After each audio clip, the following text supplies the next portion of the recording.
All right, we are in Dallas, 6:30 in the morning, walking to the convention center. To compete in Hyrox 2025, baby. Hyrox Dallas. I am excited, but I am nervous. As excited, I think. I've trained for, I don't know, 4 months? At least. I've trained for 4 months. We've had things come up along the way in the training. I got sick for a while, then she was in the hospital where I missed some training. But it's like, you don't ever know if you're really prepared until it's time to go, right? So we're gonna go in here and give it 150%. And there's really only 2 outcomes here. I finish, or you take me off in a stretcher, because I don't quit. So like, it's either way. I'd say it's more than 90% finish than 10% stretcher. But Nikki knows how I am with these competitions and stuff like this. I don't quit. I don't stop. I keep going. I'm not here for speed to impress anybody. I'm here to impress myself that I can do it.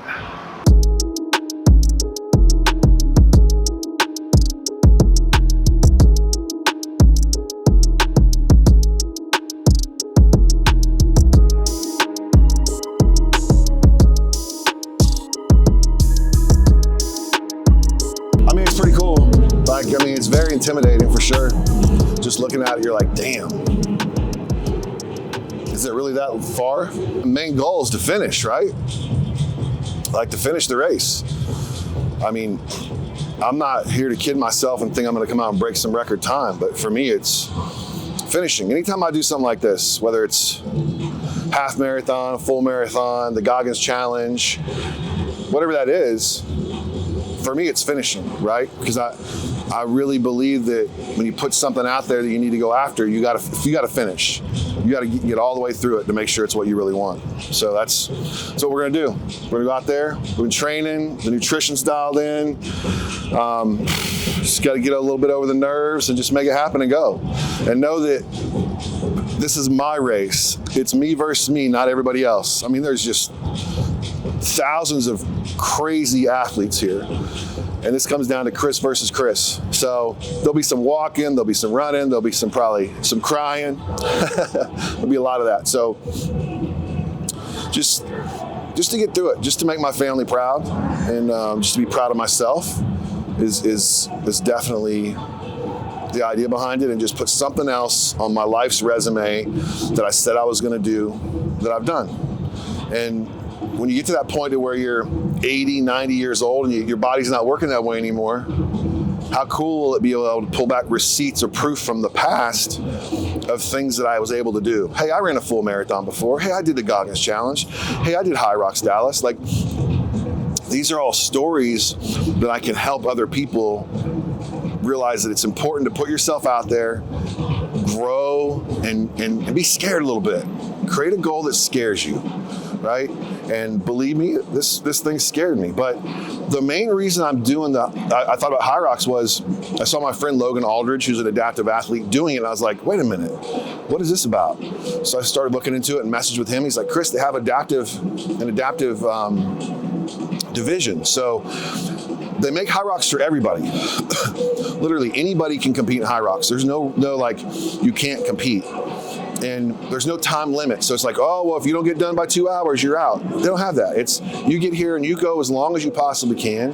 And they want to cheer you on to finish the finish line. So I've seen a lot of video of people just around, like, really excited and helping everybody and being supportive. And that's what we all want in life, right? We all want connection. So imagine putting yourself in a place like this, being super vulnerable,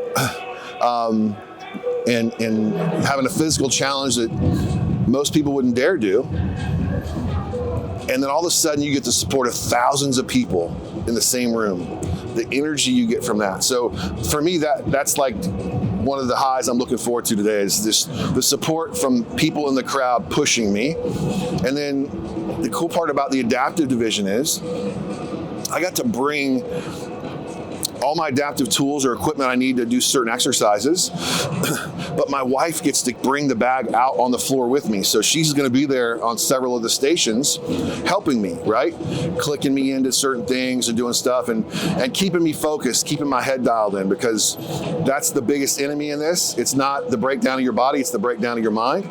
And I need a little help sometimes. So with the help from my son CJ looking down on me and my wife being here, and then the support of, 5,000 people in a room, I think we got a pretty good chance of finishing it. Well, it's that time to go warm up a little bit. Got some foam rolling, some mobility, then we're gonna get the heart rate elevated just a little bit before we head out there. So interested to see how loose everything's gonna be this morning. I feel a little bit tight from not sleeping in my normal bed, but we're ready. We'll be ready.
All right, so I just finished competing at Hyrox Dallas. This is my first time I've done Hyrox. Most of you know that. And I tell you what, it was a lot tougher than I thought it was going to be. And in different areas, the actual broad jump burpees really were a surprise. It shocked me quite a bit on how difficult those were. And then I actually tumbled and took a fall during the sandbag lunges. I'll get more than that later. I'm going to do a podcast on that this week. But it was definitely tougher than I had anticipated. I could punch holes in all the training that we did to figure out ways to get around that and be better for the next time, if there is a next time. I'm not sure if there is or not. But the cool thing is that we actually came home with the first place banner for major upper extremity limb difference. Is that right? There we go. Yeah, so we got first place in the major upper extremity limb difference division. So pretty cool. One of my buddies was supposed to compete out here today in that division, didn't get a chance to because he was sick, but we'll take it. We'll take the win for sure. Hey, look, this is one of the toughest things I've ever done in my life. Actually, it was the toughest thing I've ever done physically, the challenge, and that goes right along line with the adversity accelerator, right? We do hard shit so we can do more hard shit. But here's the challenge for you. If you're in your place of business or whatever you're trying to accomplish, I don't want to hear the excuses on why you're not getting things done anymore. Like, why didn't I make my calls? Well, I'm not showing up the way I should show up. Because I found a way to show up today, even with a limb difference, even at 53 years old, to do one of the hardest physical challenges on the planet. What's your excuse?